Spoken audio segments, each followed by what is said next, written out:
9월 13일 월요일입니다. 본문은 갈라디아서 6장 1절에서 10절 말씀이 되겠습니다. 갈라디아서 6장 1절에서 10절 말씀을 제가 봉독합니다. 형제들아, 사람이 만일 무슨 범죄한 일이 드러나거든 신령한 너희는 온유한 심령으로 그러한 자를 바로잡고 너 자신을 살펴보아 너도 시험을 받을까 두려워하라. 너희가 짐을 서로 지라. 그리하여 그리스도의 법을 성취하라.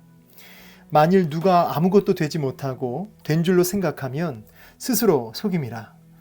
각각 자기 일을 살피라. 그리하면 자랑할 것이 자기에게는 있어도 남에게는 있지 아니하리니 각각 자기의 짐을 질 것이라. 가르침을 받는 자는 말씀을 가르치는 자와 모든 좋은 것을 함께하라. 스스로 속이지 말라. 하나님은 업신여김을 받지 아니하시나니 사람이 무엇으로 심든지 그대로 거두리라. 자기의 육체를 위하여 심는 자는 육체로부터 썩어질 것을 거두고 성령을 위하여 심는 자는 성령으로부터 영생을 거두리라. 우리가 선을 행하되 낙심하지 말지니 포기하지 아니하면 때가 이름에 거두리라. 그러므로 우리는 기회 있는 대로 모든 이에게 착한 일을 하되 더욱 믿음의 가정들에게 할지니라. 아멘. 네, 오늘 또 본문을 통해서 또 하나님께서 우리에게 주시는 음성을 같이 듣기를 원하고요. 또 마음에 새겨서 또 순종함으로 열매 맺기를 소망합니다. 자, 우리 한 절씩 빠르게 보도록 하겠습니다. 형제들아, 사람이 만일 무슨 범죄한 일이 드러나거든 신령한 너희는 온유한 심령으로 그러한 자를 바로 잡아라. 이제 갈라디아 교인들을 향해서 여기 무슨 범죄한 일이 혹시 너희 형제들 가운데 드러나면 이렇게 얘기할 때 여기서 지금 무슨 범죄한 일 했을 때는 아주 적극적으로 이렇게 알고 아주 계획적으로 짓는 죄를 얘기하는 게 아니고요. 실패하고 또 연약해서 우리가 넘어질 수 있죠. 실수할 수 있습니다. 그런 의미에서의 범죄입니다. 그래서 너희 형제들 가운데 실패하고 넘어지고 실수하고 그런 일이 이렇게 드러났다는 거죠. 그래서 굉장히 당황스럽고 너무나 참 창피하고 참 이렇게 실족할 수 있는 그런 드러난 상황이 됐을 때 신령한 너희는 이게 참 중요합니다. 신령한 너희는 지금 바울은 신령한 너희는 이라는 말을 쓰고 있는데 이 말의 의미는 문맥적으로 성령님의 지도를 받는 사람, 지도를 받는 사람, 성령님의 그 이끌림, 인도하심, 성령님의 지도하심을 받는 사람, 영의 사람이라고 해석될 수 있는데 영의 사람. 그래서 그렇게 성령님의 이끌림을 받는 너희는 온유한 심령으로 그러한 자를 바로잡으라. 바로잡아라, 고쳐라 이런 뜻인데요. 이 온유한 심령, 결국은 이 성령님을 통해서 성령님의 지도를 받으니까 평소에 성령의 9가지 열매를 쫙 보면 사랑, 희락, 화평, 오래 참음, 자비, 양선, 충성, 온유, 절제 다 보면은 뭡니까? 참 겸손하고요. 인격적인 것들이죠.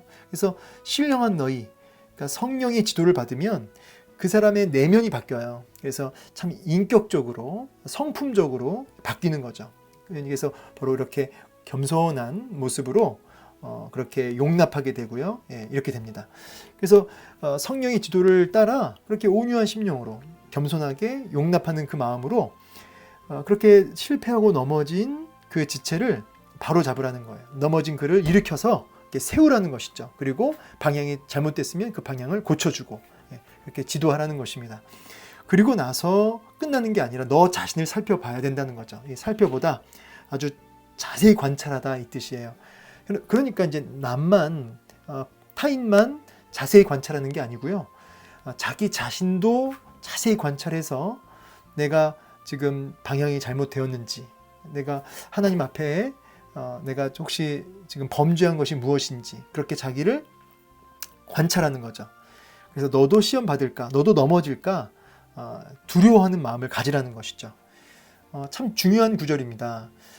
이제 저 같은 경우는 이제 목회자이다 보니까 타인을 바로잡는 그런 위치에 있다 보니까 아닌 것을 자꾸 보게 돼요. 근데 사실은 설교도 하고 가르치고 하다 보니까 저는 제가 말한 대로 살고 있는 것으로 착각할 때가 있다는 것입니다. 왕왕. 근데 저 자신을 자세히 살펴볼 때 제가 가르치는 그 메시지대로 다 살고 있느냐, 이 질문 앞에 서게 되는 거죠. 그때 어떻게 되냐면 저도 빠져나갈 수 없는 참 연약하고 참 스스로 이렇게 한탄스러운 그런 모습을 이렇게 보게 됩니다. 그래서 반드시 이 두 가지가 같이 가야 돼요. 이웃을 온유한 마음으로, 정말 사랑하는 마음으로 겸손하게 위에서 아래를 내려다보면서 막 지적질하는 게 아니고요. 그야말로 온유한 심령으로 겸손하게 그를 사랑하는 마음으로, 끌어안는 마음으로 그를 이렇게 바른 길로 인도해 줬다면, 두 번째로는 자기를 자세히 관찰해서 나는 괜찮은지, 나는 하나님 앞에 바로 섰는지, 나는 내가 말한 대로 살고 있는지, 그 부분을 면밀하게 관찰하고 그 안에 특별히 두려워하는 마음을 가지고 그렇게 하라는 것이죠. 참 중요한 부분을 오늘 이렇게 나누었습니다. 특별히 기독교인들은 이거 진짜 잘하거든요. 바로잡고. 항상 이 바로잡는 일을 기독교인만큼 잘하는 사람들이 없어요. 아닌 건 못 보죠. 원래 그런 어떤 기질적으로 그런 분들도 많이 있기도 하겠지만은 이 기독교 신앙 자체가 절대 진리를 갖고 있기 때문에 그 상대적으로 굉장히 아닌 것을 견디지 못해요. 그러다 보니까 바로 잡으려고 하는 성향이 대체적으로 강합니다. 근데 이건 굉장히 이 바로 잡는 건 필요하겠지만 이게 먼저 갖춰져 있지 않으면 바로 잡는 그 일에 있어서 여러분 두려워하셔야 돼요. 온유한 심령, 그 성령님의 지도를 받아 내 안에 온유한 심령이 있는지, 그리고 그 마음으로 바로 잡고 있는지, 이것을 먼저 확인하시고, 이 온유한 심령이 없다면 여러분 이 바로 잡고가 굉장히 감정적이고요, 자기 교만과 이렇게 치우칠 수가 있어요. 그리고 바로 잡고는 반드시 자기 자신을 살펴보는 이 일이 동반되어야 한다. 참 중요한 말씀입니다. 그러면서 너희가 짐을 서로 지라 이렇게 말씀하시죠. 짐. 여기서 말하는 짐은 이제 군장 알죠? 군장. 군대 가면 이렇게 군장이 있잖아요. 어떤 그런 무거운 짐들을 서로 지라는 거죠. 서로 종노릇하라 이런 말씀과 연결되겠다 싶습니다. 서로 종노릇하는, 서로가 서로에게 노예가 되어서 서로의 짐을 이렇게 져주는. 근데 그 전제는 뭐냐면 율법이 아니고 사랑이죠. 사랑으로 내가 질 필요가 없지만 그 지체의 무거운 짐을 이렇게 같이 들어주고, 때로는 대신 들어주는 노예처럼 이런 사랑에 근거한 짐을 서로 져주는 그런 사랑을 실제적으로 실천하라는 거죠. 말만 하지 말고. 그리하여 그리스도의 법, 이 그리스도의 법이 바로 사랑이에요. 그리스도의 법, 사랑의 법, 내 이웃을 내 몸과 같이 사랑하라고 하시는 그 사랑의 법을 성취하라, 이렇게 말씀하고 계십니다. 여기서의 이제 짐은 이제 구체적으로 적용하면 형제의 연약함일 수도 있고요. 또 이제 좀 어쨌든 여러 형태로 섬기는 모습입니다. 근데 이제 2절과 좀 헷갈리는 게 5절에 각각 자기 짐을 질 것이라 이렇게 나와요. 그러면 좀 이 본문 안에서 이게 충돌되는 게 아닌가. 아까는 서로의 짐을 지라 해놓고 바로 이어서 5절에 각각 자기의 짐을 지어야 된다 이렇게 얘기를 하시니까 뭔가 이렇게 충돌되는 것처럼 보이지만, 여기서 말하는 짐은 이제 원문적으로 아까 위에서의 짐은 이제 군장이라고 한다면, 이것은 마치 산모가 그 태아를 품고 있는 그런 의미로 가깝습니다. 그래서 이거는 누가 져줄 수 있는 게 아니고요, 마치 사명과도 같은 거죠. 본인이 감당해야 할 어떤 사명, 어떤 본인이 감당해야 할 하나님이 주신 내게 주신 특별한 사명, 이런 겁니다. 그래서 이거는 서로 져주는 어떤 그런 짐이 아닙니다. 그래서 각각 자기에게 주어진 그 사명, 그걸 감당해야 된다. 여러분 사실은 뭐 넓게는요, 뭐 질병도 그렇고 죽음도 그렇고 다 혼자 가셔야 되는 거예요.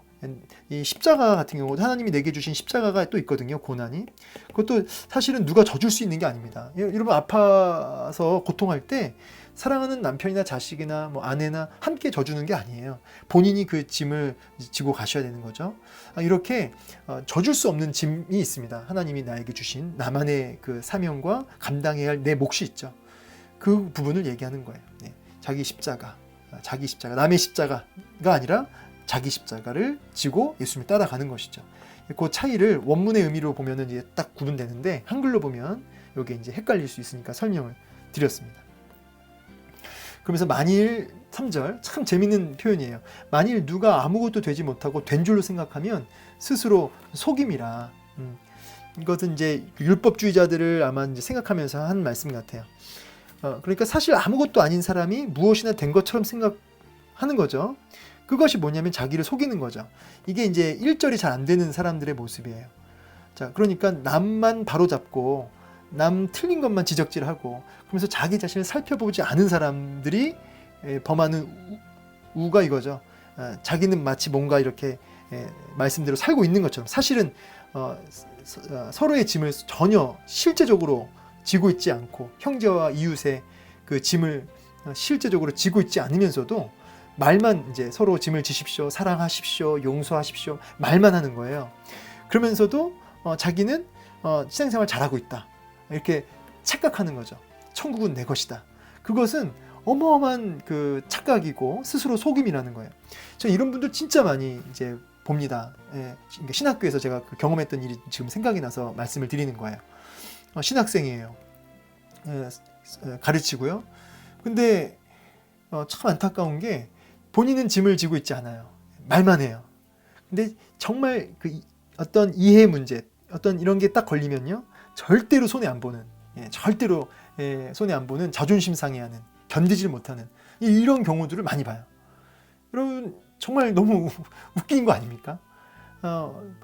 본인이 믿고 가르치는 신앙은 사랑이고 짐을 서로 지고 이런 건데 정작 본인에게 어떤 손해가 되는 것 같으면 견디질 못하면서 분노해버리는, 그러면서 천국은 자기 거라고 생각하는 참 그 나쁘끄러운 이런 경우들이 있고요. 지금 이렇게 말하는 저도 그 안에 들어갑니다. 때로는 저도 들어가요. 때로는 저도 그래서 이렇게 말하면서도 두려운 거죠. 스스로 속이면 이게 제일 불쌍한 사람이에요. 3절이 제일 불쌍한 사람이에요. 아예 바깥에 있으면은 그 사람은 기회라도 있는데 이 사람은 아무것도 안 됐는데 된 줄로 생각하면서 살아가니까 이 사람은 기회가 없잖아요. 회개할 기회가. 참 그런 맥락에서 목회자인 저는 참 이 목회자가 참 이 두려운 어떤 사명의 길이 아닌가 뭐 그런 생각을 정말 진지하게 합니다. 목회자를 누가 가르칠 거예요? 누가 이렇게 훈계할 겁니까? 목회자가 이 부분에 있어서는 참 두렵습니다. 그래서 1절이 잘 작동이 돼야 돼요. 너 자신을 살펴보아. 두려워하라. 이 부분이 잘 작동이 돼야 되고요. 그래야지 건강합니다. 그리고 4절 각각 자기 일을 살피라. 그리하면 자랑할 것이 자기에게는 있어도 남에게는 있지 아니하리니. 이 말이 무슨 말이냐면 자기 일을 살펴보면 근데 자세히 보면은 남한테 자랑할 게 하나도 아니라는 거야. 본인한테는 자랑이 되겠지만은 남한테는 자랑할 거리가 안 된다는 거죠. 이거를 이제 공동 번역으로 읽어드릴게요. 각각 자기가 한 일을 살펴봅시다. 잘한 일이 있다면 그것은 자기 혼자 자랑스럽게 생각할 일이지 남에게까지 자랑할 것은 못 됩니다. 또 다른 번역본에는 자기 자신에게는 자랑거리라 하여도 남에게는 자랑거리가 못 될 것입니다. 이렇게 얘기하죠. 그러니까 자랑하지 말라는 거예요. 남한테 그렇게 내세울 필요가 없다는 거죠. 그냥 자기를 돌아보라는 거예요. 같은 맥락으로.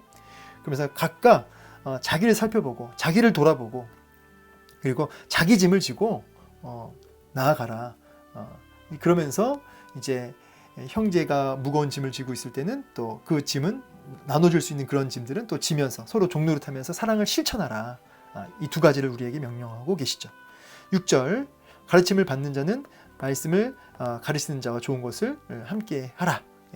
이 부분은 제가 몇 번 말씀을 전했습니다. 말씀을 가르치는 자, 내가 좋아하는 학교 선생님, 과목 선생님 좋아하면 그 과목도 좋아하듯이 내가 말씀을 증거하는 목회자를 귀하게 여기면 그가 전하는 메시지를 통해서도 참 특별히 은혜를 받는다. 그래서 사실은 목회자가 대단해서가 아니라 특별해서가 아니라 그에게 하나님 말씀을 이렇게 증거하는 사명자로 부르셨고 세워주셨으니까, 통로로 세워주셨으니까 그를 귀하게 여기면 더 특별한 은혜를 받아 누리게 되는 것은 당연한 것이죠.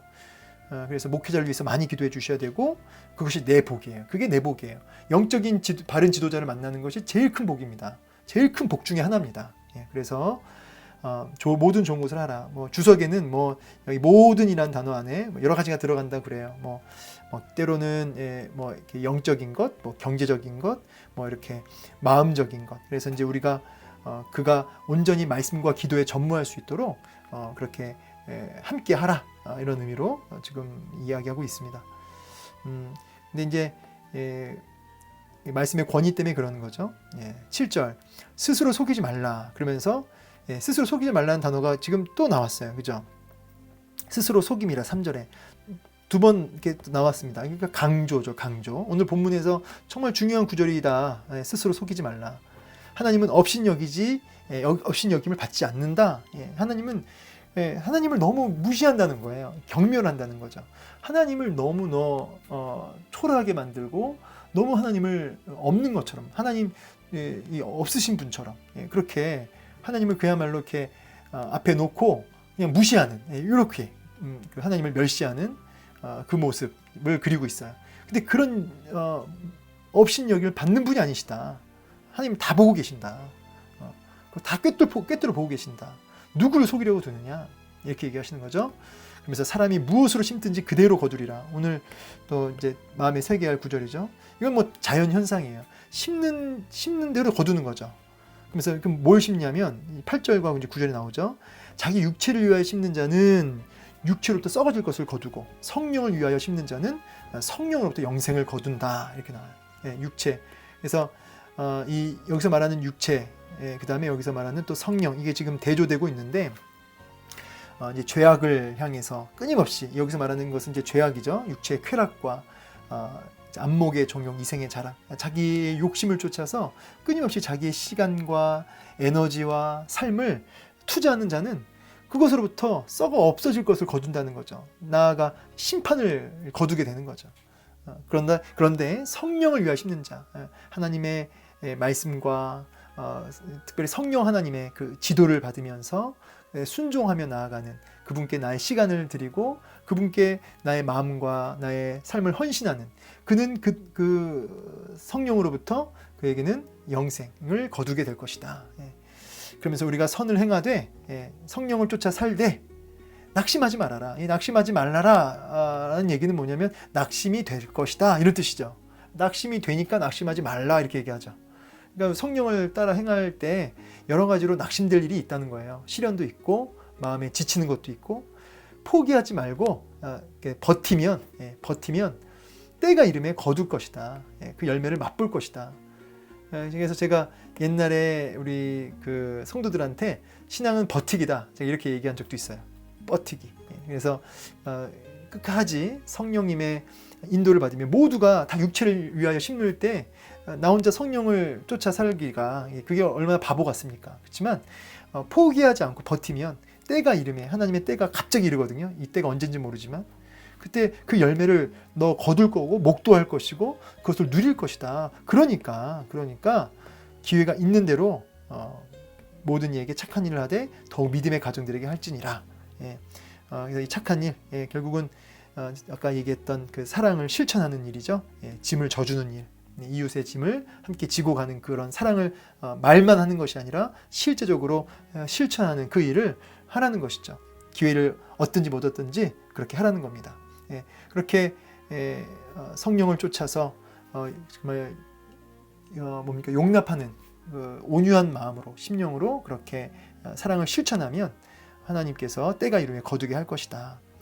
여기 이제 믿음의 가정들에게 할지니라, 이제 이 말은 믿는 사람을 더 챙겨라, 이제 이런 의미처럼 이제 볼 수 있는데요.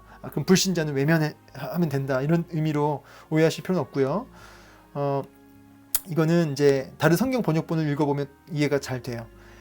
그러므로 기회가 있을 때마다 모든 사람에게 선을 행합시다. 모든 사람에게. 근데 믿는 식구들에게는 더욱 그렇게 합니다. 믿음의 가족들에게 더 그렇게 행하자는 거죠. 이제 이 말은 이제 믿는 우리 지체들끼리, 믿는 형제와 자매들끼리 더 함께 짐을 지는 모습을 통해서 믿는 공동체는 저렇게 다르구나, 믿음의 사람들은 정말 저렇게 다르구나를 이제 보여줄 수 있어야 된다는 거예요. 믿음의 공동체에 어떤 향기가 나야 된다는 것이죠. 그런 의미로서 받아들이시면 좋겠습니다. 8절과 9절 말씀은 하이델베르크 1문 1답에 나오는 그 이제 질문이기도 해요. 사나 죽으나 나는 나의 것이 아니다. 아니요. 나는 주님께서 핏값으로 사신 주님의 것이라는 거죠. 그래서 나를 위하여 살지 않고 주를 위해 삶이라. 이 일문일답이 있어요. 그래서 우리가 성령을 육체를 위해 심지 않고 성령을 위해 심을 수밖에 없는 이유는 우리가 영생을 거두기 위함도 있지만 우리는 우리의 것이 아니라 주님의 소유가 되었기 때문에 그렇다는 거죠. 그래서 로마서 14장 말씀도 연결해서 보면은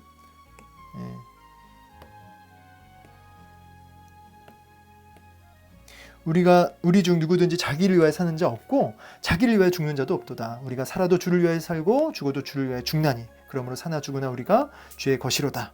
이를 위하여 그리스도께서 죽었다가 다시 살아나셨으니 곧 죽은 자와 산 자의 주가 되려 하심이라. 아멘. 여러분 우리가 이거 아셔야 돼요. 예수님께서 십자가에 못 박혀 죽으신 이유가 우리를 죄에서 구원하시기 위함도 있지만 그러나 우리가 그리스도를 위한 삶, 하나님을 섬기며 순종하는 삶, 그리스도의 사랑을 실천하는 거룩한 성도의 삶을 위하여서 주님이 십자가에서 죽으셨다는 것이죠. 이 부분을 우리가 같이 알고 십자가의 의미를 기억하셨으면 좋겠어요. 말씀 마무리하겠습니다. 자, 오늘 말씀을 통해서 여러 가지 메시지가 있었지만 스스로 속이지 맙시다. 정말 온유한 심령으로 이웃을 돌아보되 정말 자기를 자세히 살펴보는 두려운 마음을 가지고 그렇게 첫 번째는 자기를 살펴보자. 그리고 내가 정말 나는 육체를 심는 자인가 아니면 성령을 위하여 심는 자인가 그렇게 자기를 살펴보려는 거예요. 스스로 속이지 말고 하나님 대놓고 무시하지 말고 그리고 두 번째는 우리가 실천하자는 거죠. 실천하자. 짐을 지자는 겁니다. 그렇게 너희가 짐을 서로 지라. 사랑 그리스도의 법을 성취하라. 오늘 하루 어떻게 나를 돌아보면서 내가 오늘 육체를 위하여 심는지 아니면 성령을 위하여 심는지 오늘 나를 자세히 관찰하는 하루가 되길 원하고요. 또 두 번째 오늘 우리가 사랑을 구체적으로 실천할 수 있는 이웃의 짐을 져줄 수 있는 부분들이 무엇인지 한번 좀 확인해 보면서 이렇게 이웃의 짐을 함께 좀 지고 갈 수 있는 특히 공동체 안에서 사랑을 실천할 수 있는 저와 여러분 되기를 주의 이름으로 축원합니다. 감사합니다.